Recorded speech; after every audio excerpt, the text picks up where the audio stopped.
too loud in this mic. I just want to thank Katie for reaching out and inviting me here. It was really interesting. Our marketing people, so I'm an assistant professor at Rutgers, just graduated from Chicago with my PhD in social work in June. I'm originally from New York.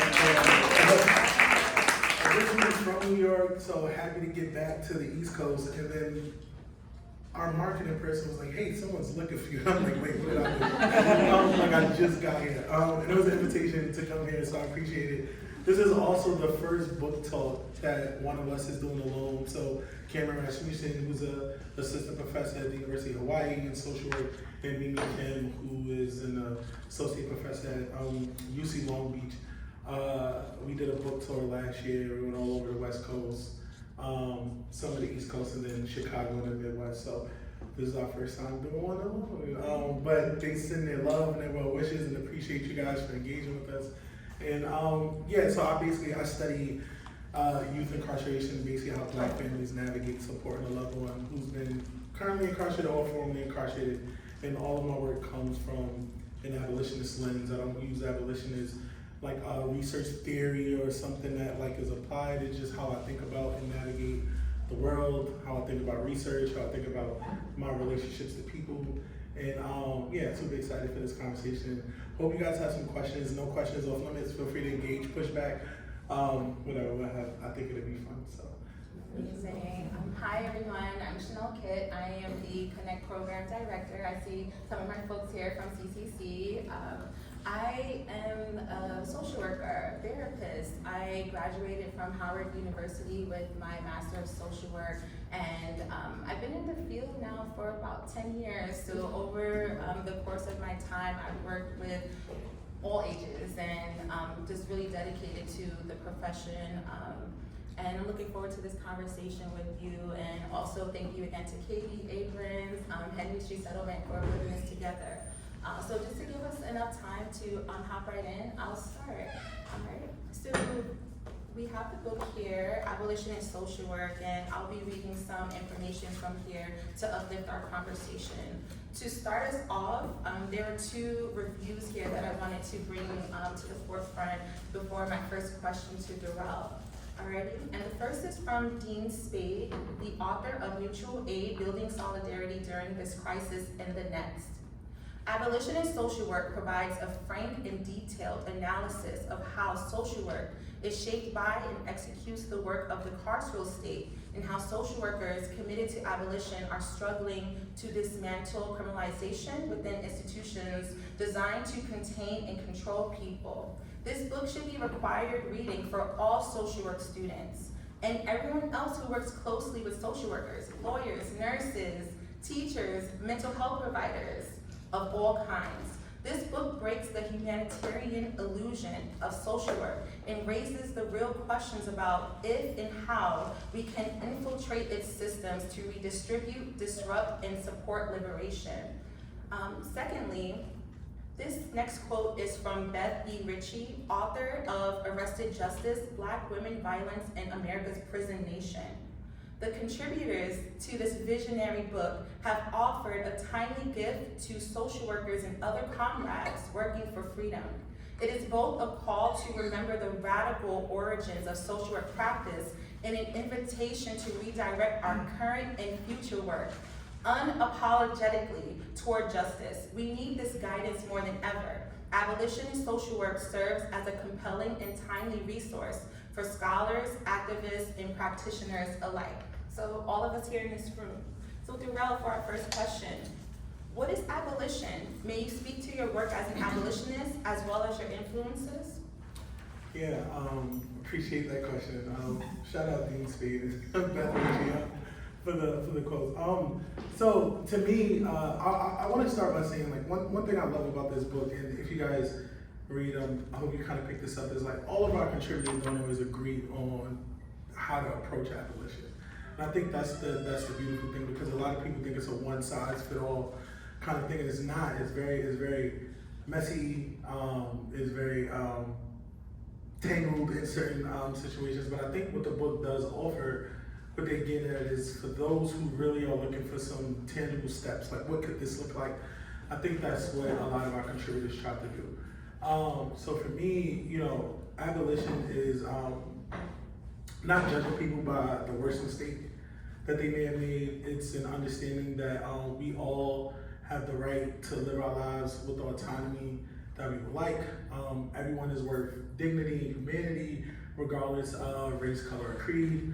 No one's kind of oppression is larger than someone else's. And we all have the right to actually define what that means. So the social workers, and I know we'll get into this, one of our code of ethics says that we should help people to realize their right to self-determination, but I really feel like a lot of people understand what that means. I feel like a lot of times we're very prescriptive in the way that we practice. We don't give our clients what they need to be self-sufficient. We give them enough to survive to come and see us for the next visit. And I think that's something that we're trying to look at. How do we push against that? How do we kind of work in collaboration rather than for? So that's what, abolition looks like to me. It's kind of also looking from within, right? I'll be remiss to say that I don't at times have a punitive mindset, and like, how do I work through that myself? And how do I kind of not judge people, because we all have the ability to do it, and we do it on a daily basis. So I don't think just because someone has a title of abolitionist that they are beyond critique, which a lot of people feel like, especially in the social work profession. I'm very critical of abolition in social work because I feel like the traction really started in 2020 at the height of the mass uprisings during, the murder of George Floyd, Breonna Taylor, everything we were seeing in the media. Then insert COVID too, we were all at home and trying to figure out what's next. Everyone came out the woodwork and it's like abolitionists. And I was excited at first, but then it got a little scary because I'm like, do you really know what you're signing up for? Which I still don't think many people do, but there's a collective of us who are trying to figure it out. So I'm a collaborator with a group called the Network to Advance Abolition and Social Work. And we do a lot of technical training, so practitioners come and meet with us like, hey, how do I kind of feel like my job is trying to force me to do this, but I believe this it's really tricky. And we just share our thoughts, and we're in community together. It was supposed to be a 1-year project. We're now in year 5. I don't know how we got there. So, and then as far as influences, I've always felt like a lot of the ways, especially how people are incarcerated, are talked about in the media, something was wrong, because I knew a lot of those people. And the way that they were talked about, the super predator moniker and all those, I'm like, that's not the person I know. I kind of understood their circumstances that led to them, making the decision that they made that ultimately led to their incarceration. I always felt like pushing back on those kind of things. And I think when I was finishing my undergrad, so all of my degrees are in social work, from my BSW all the way up to the PhD, I went to a conference at Columbia called Beyond the Bars. I had a professor, Kurt James J., who runs the DSW program at NYU. He invited me. It was my first time seeing Angela Davis live in action, and I was like, everything I've ever thought is manifested here in the flesh, and everything that she's talking about, I'm like, okay, this is what it is. So I didn't have the language of abolition or anything like that, and I started to read Ruth Wilson Gilmore, Marion Kaba, and kind of folks like that, to kind of try to think through, just put my thoughts and things that was on my heart, and to kind of help me grapple with it. And I'm still grappling with it to this day. There are things that I still am seeking understanding of, and why we do things in a certain way. Why do we organize? Why do we say we're abolitionists but do this kind of a thing? But I think that's a part of the journey, and if more people are honest about that, I think we could bring a lot more people along. But it's also, I'm not one I only work with abolitionists. That's not a thing. People who just believe in reform, we could work together too, because I think we want the same goal. It's just our route is a little different than how we get there. And once we kind of understand that, and it's more about the collective, then I think we could do a lot much better work than both fighting over the same resources rather than putting them all together and having a much more powerful place. Excellent. There were some key words there we'll speak to in a little bit, but collaboration, community, and also the level of self-awareness that you have, and to speak, not only from your own experiences, but also listening to the voices of the folks that you're interacting with. All right.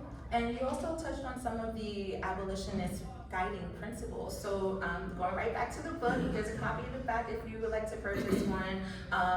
there's a few here, so I'll take a moment to read them and would love to hear more about your perspective.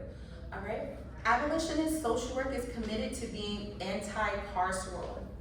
Abolitionist social work is committed to anti-oppression, exactly what you were saying. Abolitionist social work is committed to anti-capitalism.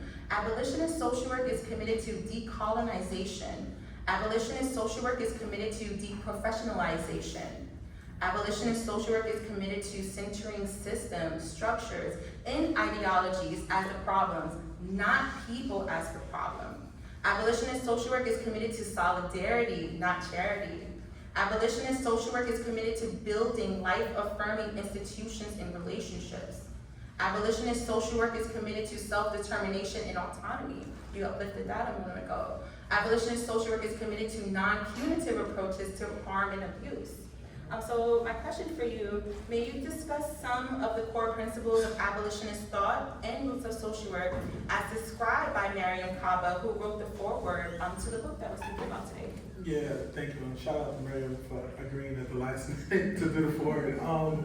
So here's a funny thing is because we decided not to change the language that you just read, because when we first started this book, the title wasn't Abolition and Social Work, it was Abolition and Social Work. And as we were going through the process, I don't know if anyone in here ever wrote or edited a book, but it's a long journey, and then things change as you're going through it. You can be almost a publication, right? And there was this big rift on social media about abolitionist social work and how it was just becoming the next co-opted thing. And what was meant by that was, if you think about things like mutual aid, restorative justice, even reproductive justice, all of those things were led in community. Those are like community organizing strategies. But now you can go get a certificate, you get a degree, it's monetized now. So trying to come up with the next form of abolition just felt wrong. So he's changing it to abolition and social work, because it's more about how we bring those principles to the profession of social work, or should we even do it? Because that's also a question. So a lot of those principles is not about this new form of social work, because that's not what it's about. It's really thinking about what are several different strategies, because it's just those aren't the end all be all, that we feel like social work aligns with what social work says it does. It can help us in our practice, whether we're micro, macro, meso practitioners. And anti-oppressive, I think is clear cut, unless you look at the media today and what's going on politically. In this world, what oppression means and DEI and all these other things. But I think kind of the one about anti-carceral, right? And we all don't agree on this, but what I want to say about that is, if you look at how carcerality is defined, it's so I can't work anywhere. That's the first thought. I can't go to school, our institutions are whatever, but it's not about that. I got a degree from Columbia in Chicago, two top institutions. Did I feel accepted at? No, but did I find my community? Absolutely. So it's how do you find where you belong in these institutions or systems that might be oppressive? Think about kind of non-for-profits, right? Our mostly federally funded donations are a big part. Sometimes those donations come from places that aren't so great, but the work that people doing is good. So who am I, right? To kind of show you, I teach in prisons, right? I'm trying to dismantle them, but I also follow the rules, because who am I to, excuse my language, F up this class that this person that my student is trying to teach. All of my students have indeterminate life sentences. So they got 50, 80, 160, and they use these classes and these degrees for their clemency petitions. So who am I to mess that up, right? If I sit and talk with my students about abolition, they're like, you crazy, you don't know the guy who's 3 cells for me, what he did. But it's understanding the root causes, right? So I think that's what we try to get with those principles. It's not about the decision that people make, but it's about understanding why. We never say, why did this 14-year-old kid go and shoot up a school? But it's all about kind of, oh, he did this action, so what is our immediate reaction? How do we try to, it's gun laws, let's change gun laws. That's not the root cause of what leads people to kind of doing these things. We've never really tried to tackle poverty in a real way. is we try to policy our way out of everything, which also leads to just slapping a Band-Aid on one thing while something else gets worse. So it's actually trying to think of ways to not be prescriptive. It's also actually a question. So like our question is not just how do we bring abolitionist principles to social work, but it's like, does it even fit? Because maybe not. Like, you know, so there's some people who will say, I don't think social work could be a profession. I'm not there yet. I'm the cynical one who still has hope. Like we can get to where what our code of ethics mandate us to get to, right? Like we now have this mandate that we have to fight back against like racism, right? But a lot of times we're complacent.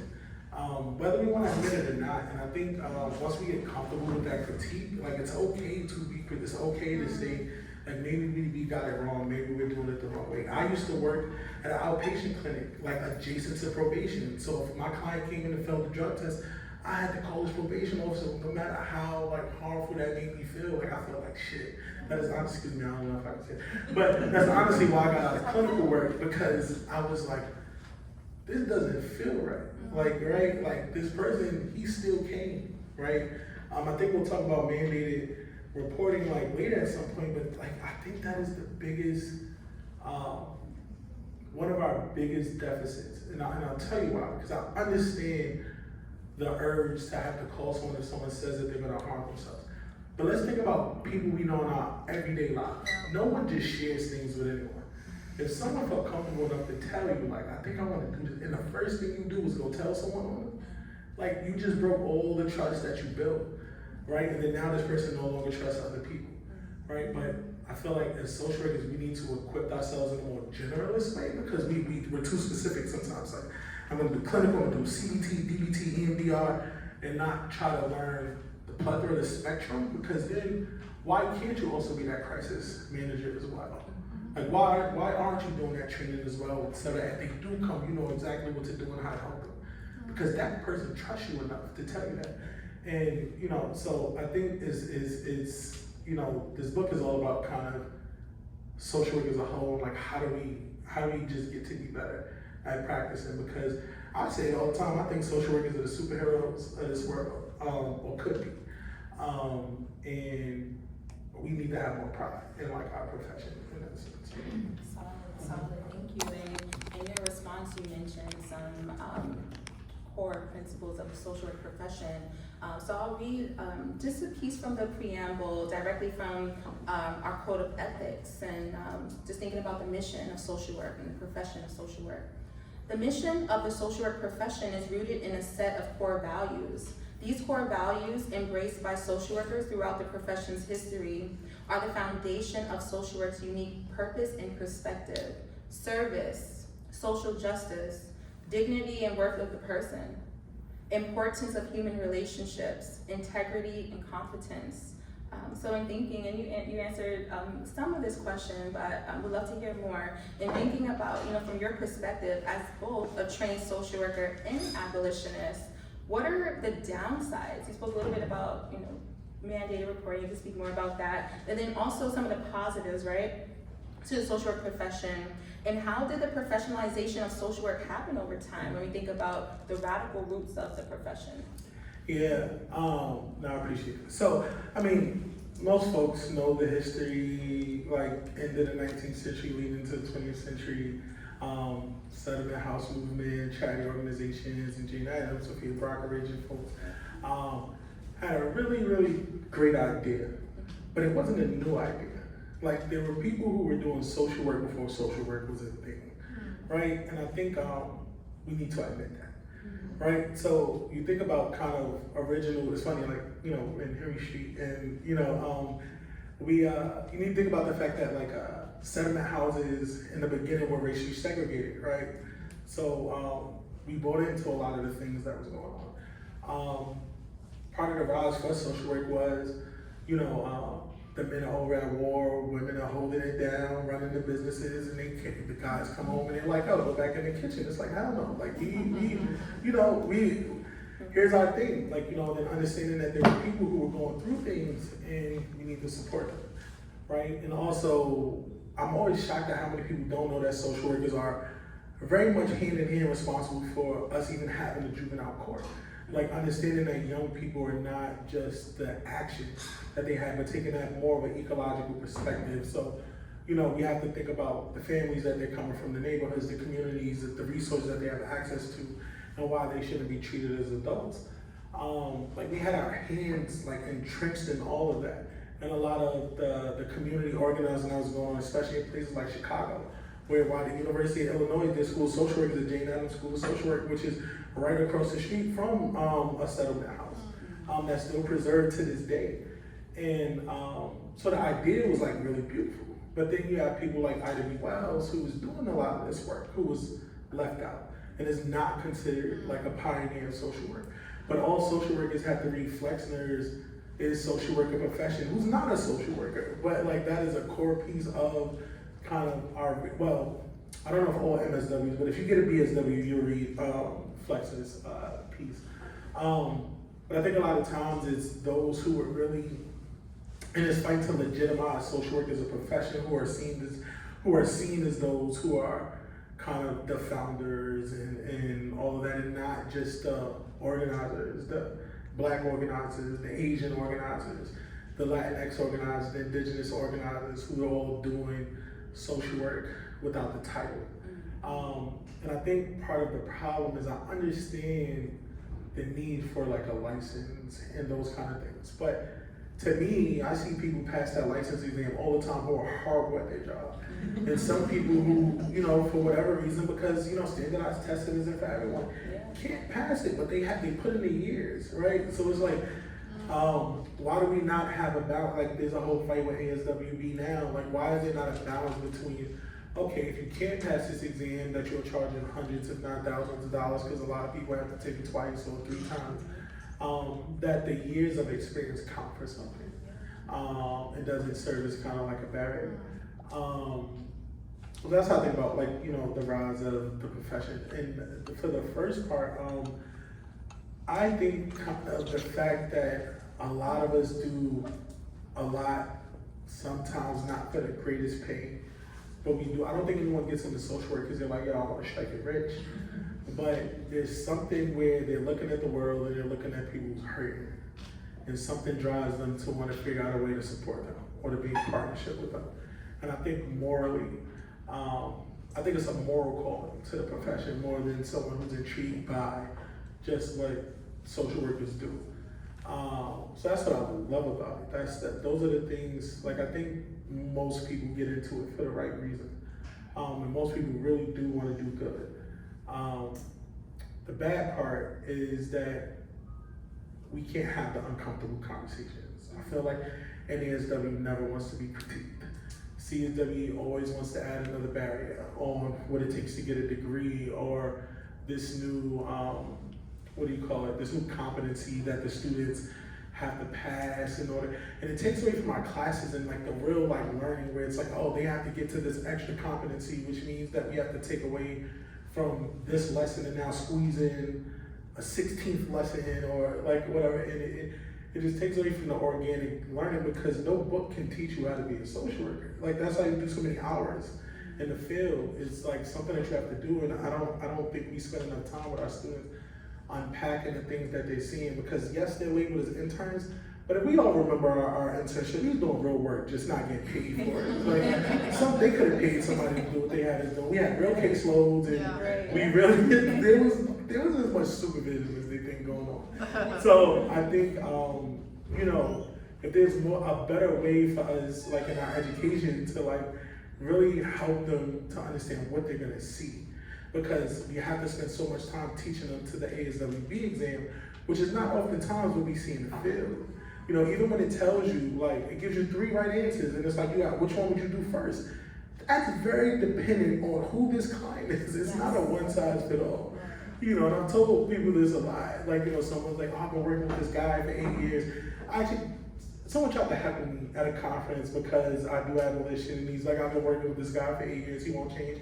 I'm like, well, what if it's you? You've been working with him for 8 years. Like, you know, like sometimes, like our methods don't fit. Maybe it's another clinician who could, you know, he could relate to more, right? I study families who's impacted by incarceration. My twin brother was incarcerated. So when I tell my participants that, they're an open book because we already built rapport because I experienced what you did.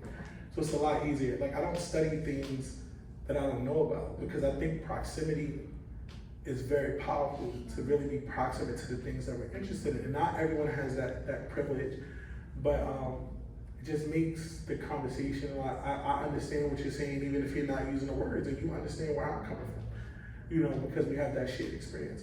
So yeah, I will pause there. Yeah, excellent. And yeah, just, you know, thinking about what you shared, part of why I'm in this work is also like my background and things I've experienced, and also specific to in the carceral state. My father was in and out of jails and prisons when I was growing up, and that impacted me, and just kind of as a child what that felt like to visit him behind bars and just the gaze of that.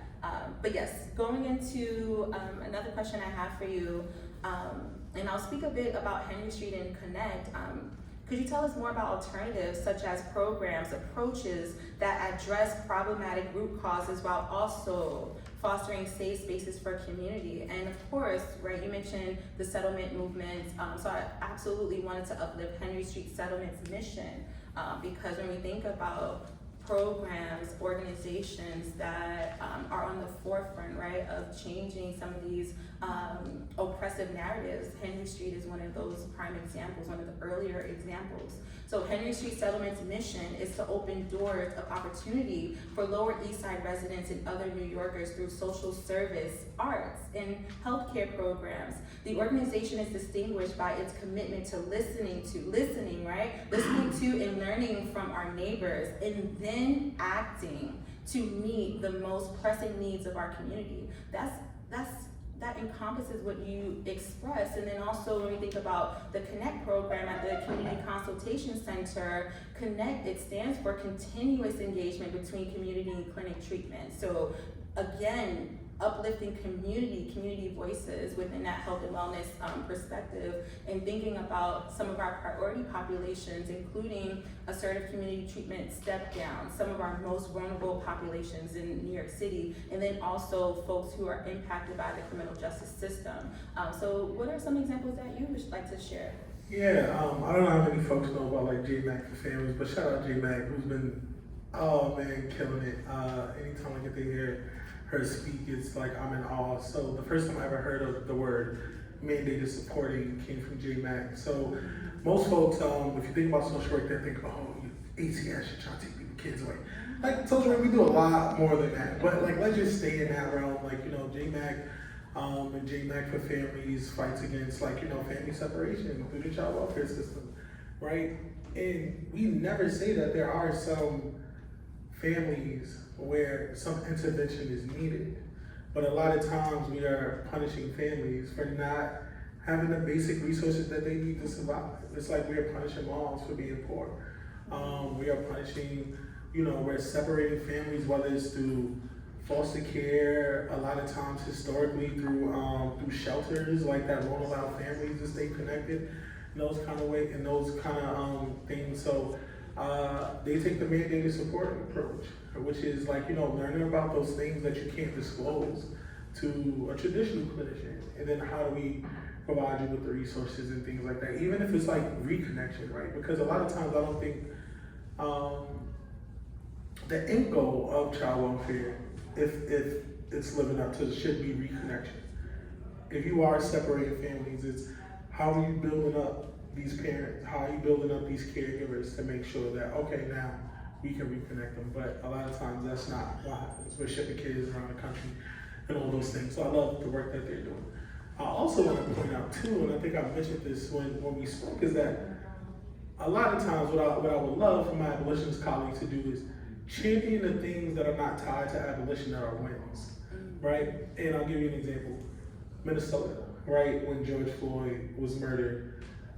Since 2020, it might have changed now because you had different administration, but since 2020, Minnesota, which is considered one of the safest states in the country, cut their police department by a third. And it didn't get any more dangerous. You know, it's still a safe place to live. It's still one of the top as far as like where people are like, I love living, I can't remember what the term is on the census, but it's like, people enjoy being here, right? That's not tied to abolition at all. Like, you know, and Miriam, when she spoke at our book talk in New York, she pushed us to like, stop thinking about the co-opting, stop thinking about who's doing the things, and like, if the right people are take the wins where they come. And so that's a win, right? Did they defund it? No. But there are the illusion of more policing equals safety. Like, that's a prime example of like, well, that's not true. So those are wins that I kind of like look for, right? In New York, we have something called Close to Home. I don't know if folks know about the Close to Home initiative, but it's when, I think in 2012, ACS, who runs like youth justice here, they took back jurisdiction of young people. Rather than being sent to the upstate facilities, they were in these, as long as they were adjudicated through family court. So if they were tried as adults, then that's a whole different story. But as long as their adjudication was through family court, they now went to these close to home facilities, which looks like Henry Street could be a close to home facility and nobody would know, right? It looks like a group home, like a group home, and like a regular brownstone, like an NGO, and it's a way to keep young people closer to their neighborhood, closer to their families, who have access to them from day one, where they get no one sentenced to more than a year. It's a year inside, then a year of wraparound services. I think they need much more than a year of wraparound services. But it was a way to stop sending kids to prison. It was a way to use the data as in people who get more visits recidivate less. People who are closer to their families recidivate less, and use that in practice. They still was able to continue with school, so there wasn't a drop-off, still taking Regents exams and all those different things. And still don't like that they're locked into those buildings. But I love the fact they're not in a prison, they're not behind like a jail cell, they're not 2-3 hours away upstate. Like, you know, their families don't have to take off to go see them. They're literally less than an hour away from their neighborhood. You know, so those are wins, right? And I use those because the expectation is for me to come up here and talk about these abolitionist things. But it's like, no, there's wins in, you know, finding ways to get people out. There's wins in finding ways to keep families connected, regardless of who it's coming from. So those are just a couple, but there's Excellent, excellent. And I know we wanted to leave some room for questions from our audience, but I wanted to highlight just one more point from this excellent book. It was a pleasure to read, by the way, and also I can see why in the beginning they were saying like this is core reading for social workers and comrades in the profession. All right.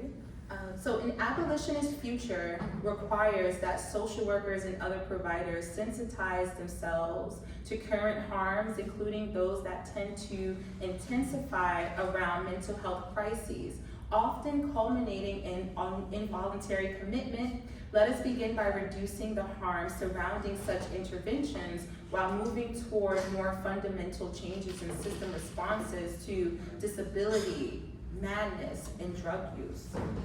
So before we go to questions from the audience, we'd love to hear if you have any final words or solutions or anything that you're doing in your day-to-day life now. I know you're a professor at Rutgers, and what that experience is like teaching social workers coming into the field about your lens. We'd love to hear more. Yeah, well, I just got to Rutgers September 1st, so okay, maybe I'll come back next year. Yeah, I can ask you that question again. So far, so good. Okay. We got a strong union. Like, I've never really been a part of a union like that. Strong union, and support our unions, man. They're amazing. I would say, like, abolition, it's not a sprint, right? So this is also a divide. I don't plan to wake up and see prisons and jails closed. I think that's the wrong way to go about it. It's small incremental steps. This is the here notorious race. We want to get it done right. Like Du Bois talks about, and others talked about, like where we got it wrong during the emancipation of slavery. And it was, yeah, slaves were free, but we weren't able to own land, we weren't able to vote, we weren't able to kind of engage politically and democratically in the US. So we were free people, but still a million steps back, right? And then now the fight has always been to gain access to those things that we should have probably had access to from the beginning. So I would love to see it done right, which means we gotta do this thing slow. Like you know, my solution may not be your solution. So that also gets very tricky, right? That's why I believe in community autonomy. What do communities say they need to thrive and survive? Because we grew up in the Bronx. I grew up on 149th and Jackson Ave, and what we believe is what we need is not what across the street what they believe they need, and I think that's okay. You know, something small, something intimate, like in your space. What are the things we need to survive? And it's not a separatism thing. It's just different places need different things. You know, so I would like us to breathe and slow down and like pause. I'd also like to say that, like, you know, abolition isn't it's not it should be a scary and taboo word how like people kind of like treat it, right? It's really rooted in like love for people and, you know, seeing the humanity in all people. And I think if we saw the world and other people, how we see our friends, how we see our kids, when we don't judge them by their worst mistake, it may frustrate the hell out of us, right? Like, especially for those parents, like, I got 2 kids, like sometimes, like my 11-year-old get in trouble at school, and it's like, bro, why? But I know, like, you know, it's something kids do, like, right, and we're gonna work through it, so, and find a way to collaborate and work together, so, yeah, but I'm happy to answer any questions that folks have. Excellent, thank you so much.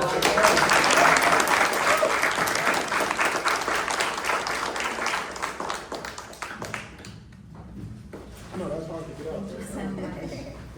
Does anyone want to ask the first question?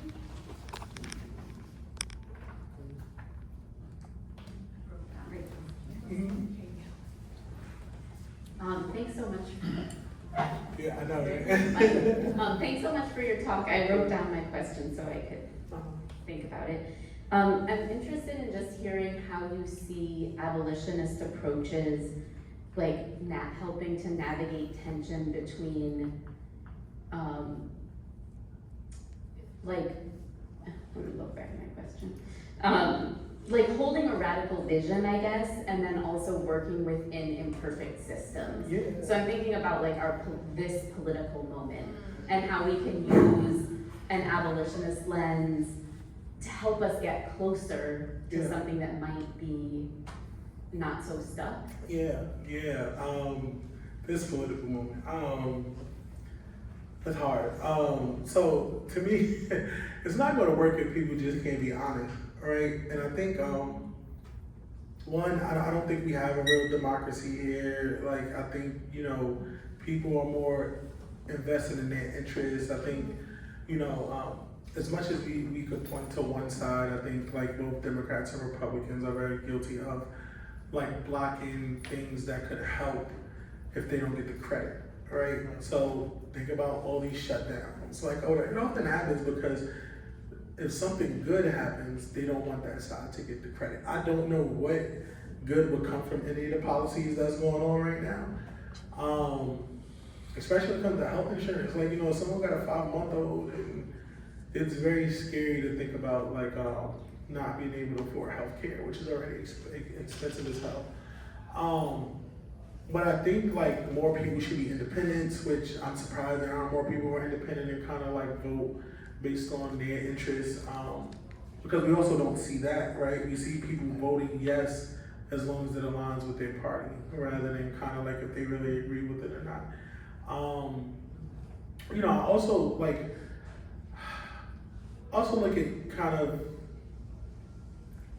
I also think like, you know, so there's this thing with Madani and people are very afraid of like potential which I don't see us going back to Cuomo. Like, I just don't see it happening here.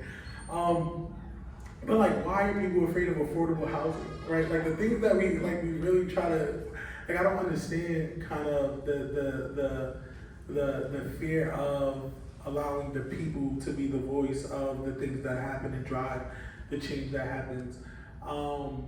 I think we give our vote away way too easy. I think that's something collectively we can do. It's like, here's our 10-point agenda, here's a 12-page agenda. If you can't give us because everyone's not gonna get everything, but if you can't meet these marks, you don't get our vote. It's the same thing I tell with people who work in social work, who take lower paying jobs. It's like, you don't have to accept that job. Like, you know, we can demand more, and I don't think we demand enough from local leaders. We really only pay attention to big national, federal kind of elections and our aldermans and our state representatives, who are the ones who are really, leading the charge when it comes to our voice.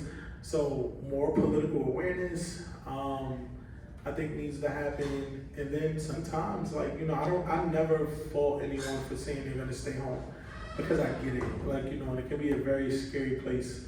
Now seeing politically how people can weaponize the justice system, federal agencies just losing funding. As someone who's a researcher, part of my job is to get grants. I'm like, I don't even know where to start. Who's gonna give me money to study Black families? Because now that's considered DEI and not the thing to do. But I'm not gonna change the work that I do. Y'all hire me because this is what I do, so I plan to still do it. So all those things get really tricky, but I think kind of this goes back to the collective action. What is our strategy? What are the things that we want? And if they're not gonna give it to us, then we gotta stop supporting people who don't. So.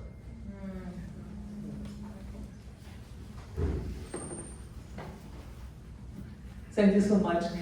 While I was listening to you, I was wondering, how do you see the difference between the term anti-racism and abolitionist? Trump anti-racism? Yeah. Huh?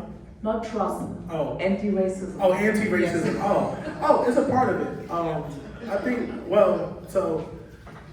I think anti-racism and abolition, I won't say it's synonymous, because I think abolition goes a step further, but kind of anti-racism, one, we have to define what we mean by racism. So, if you have a definition, that is fine. But to me, racism comes with, one group has power, the other group doesn't have as much power. I don't look at racism as a thing that, because this Black person says something really derogatory about this white person, he is now being racist. I feel that's discriminatory. I feel like that's prejudice. But I feel like if you don't have systemic power, then you don't have the power to be racist in this country. Other countries, then everything kind of starts all over. So I'm gonna kind of say that there. But I think abolition gets at that whole systems being able to control the access that a large group of people. It should be a small group of people controlling the resources that a large group of people get.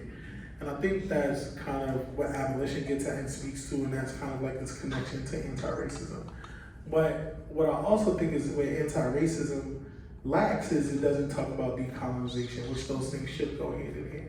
Because whether we want to admit it or not, we are all on occupied land that we weren't born here. Well, some of us. Some people have indigenous roots, let me not say that. But a lot of us have roots to somewhere else. Some of us may not know because of, the transatlantic slave trade and just the wiping away of history. But I think a lot of times too, that's a conversation I would love to hear more about, is what is our role in not just outgrowing anti-racism, but also in kind of decolonization for more indigenous populations as well. And Justin Hardy, Autumn Black Bear, and folks have have a chapter in this book that tries to get at that, which is a whole nother noisy conversation. Is we can't talk about one without talking about the other. And I think that's really important, including the conversations on anti-Asian hate, anti-Semitism, you name it. They all should be in conjunction, but a lot of times we do the pick me. And there's a lot of pick me going on, where it's my oppression means more than your oppression. And because I'm going through my oppression, you don't understand my oppression. Where one form is not more harmful than the other. It's just fighting for scraps. It's just you get so little when we're all fighting for the little bit rather than understanding the meal is up there. So why don't we just all climb up and take it? But that's me.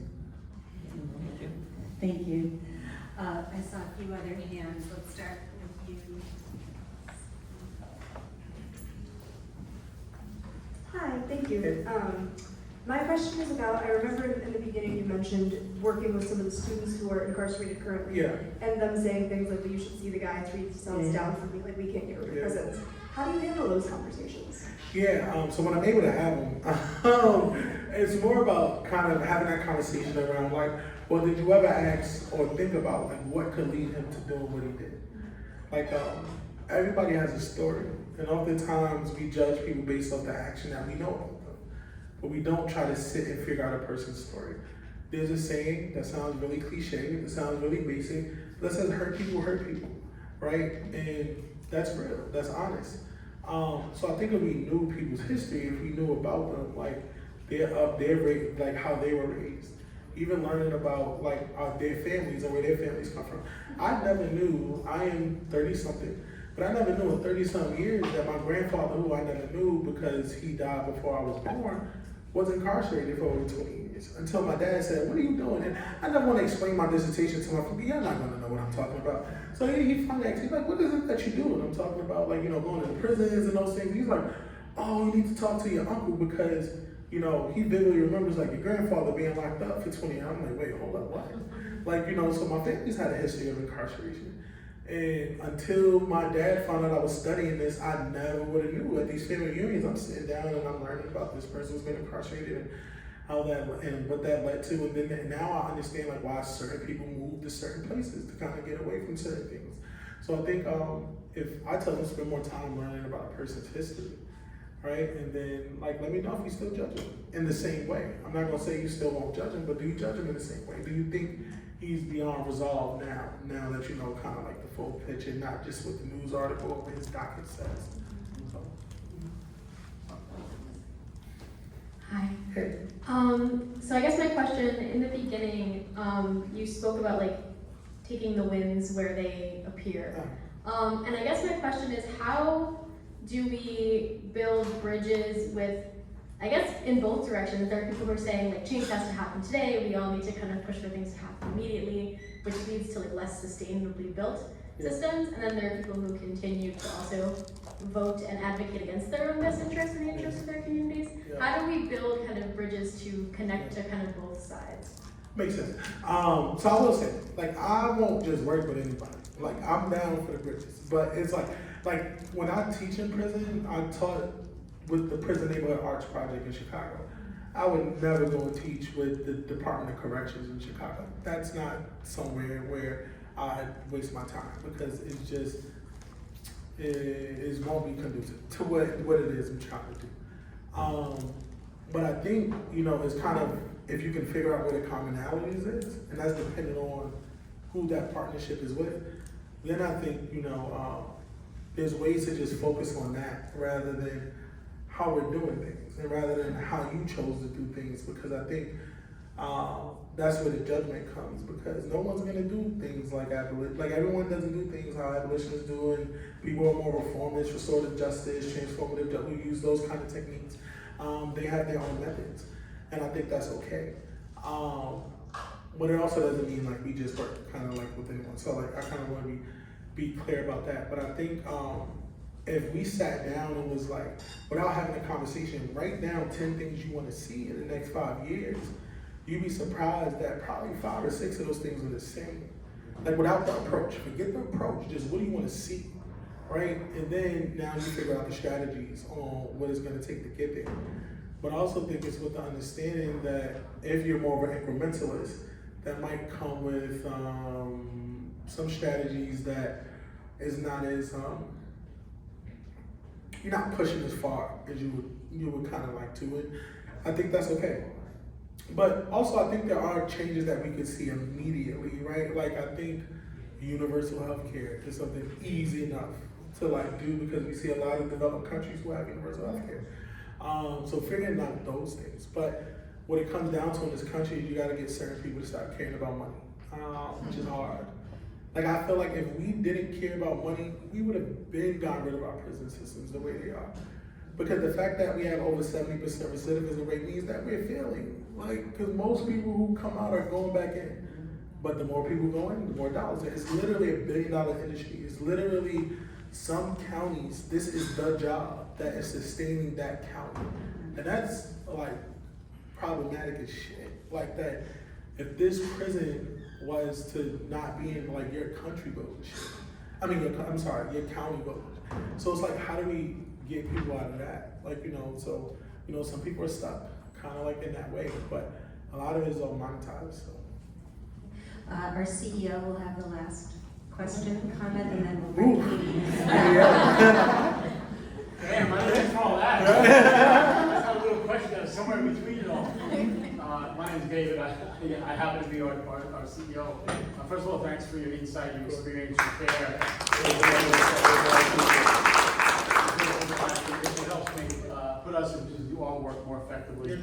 So the question I had was somewhere kind of between the political and the policy man, like either for an individual or an organization who's trying to tack a constructive, restorative way forward in real world examples. So I'm going to give 2 real world examples just to get your perspective, not that there's a solution or an answer. So scenario 1, we're called on to support a project that's bringing, artwork to prisons, to put on the wall, visual art in prisons, right? And like it was a situation that, not like polarizing is a strong word, but people had, a broad spectrum of perspectives. In a carceral state, right, it should be eliminated. Why put art there? And everything in between. Other scenarios where our social workers and other case managers or just professionals are called in situations. The last thing we want to do is call the police because we know how it can escalate or evolve. But then, if you have a knife-wielding, threatening person, and we're putting these are real-time, I would say everyday situations for us, but certainly weekly, monthly, quarterly situations for us, and just perspectives that we can kind of like take to pragmatically and constructively filter through the way we think about things in our reality. Of course. If someone has an issue with y'all putting art inside facilities, I'd say, fuck. But and to me, I would ask them like, who are you to kind of feel like this person isn't deserving to see something other than concrete walls, right? Like art is important. I would also see if you could figure out a way. I know you didn't ask for solutions, but like how can we? There's artists inside. How can we also display their art? Like and figure out ways to turn that into a program, like so people can display their talents. Like I think that's something that's really dope that people are trying to do. And as far as like safety, I mean, people have to do what's gonna make them feel safe, ultimately. If you guys are running a community program, you're also responsible for that community. Me as someone who identifies as an abolitionist, if I take 10 of my students on a field trip and something is happening, like and someone calls, like I can't, even if like that's something I feel like I have to really be cognizant that this can go left because who knows how this cop is gonna show up. But because my beliefs doesn't mean that I have to put them at risk if I'm responsible for another group of people. So I feel like that, like the fact that people like to morally judge others is like, as if we don't all have our issues. I care less about that. It's because to me, I think the most important thing for an organization is community buy-in. And if you were to just let someone wield over, you lose community trust. It's like this place ain't safe, don't go there. Like, and those kind of things. And I think as long as the work and the impact is there and you're doing good and you're listening to community voices and the community feels heard and they're able to see the things that they want and you're trying to figure that out, then you're doing the job because they have a collective voice in that. So I never feel like, you have to, your morals is over the collective, because this is what the collective means, right? It's like there's sometimes that you have to give, sometimes that I'm gonna have to give. And, I think safety first, so I wouldn't feel any kind of way or worry about the people because they're absolutely, I say this all my talk, so this isn't something that's new because I'm at Henry Street. There are absolutely abolitionists who cannot pick up the phone to call because we just don't agree. And to me, it's a bunch of noise. And I think they care more about the people who they want to call out than the actual work. And I think it's center the work, forget the people who's talking because everyone's gonna have an opinion. And I think if we cared more about the work, we would have gotten way farther than we have since 2020. But it's a lot about the social workers who we think are surveilling people, the social workers who we feel like don't understand anti-racism and is upholding like whiteness and all these different things rather than how do we get these journals to publish this stuff that we want to do? How do we get more books than this? Because this isn't the end all be all. This is a small step. There's so much further that we can go than just this book. And how do we continue that work rather than caring about the noise? I would just look at it as all noise.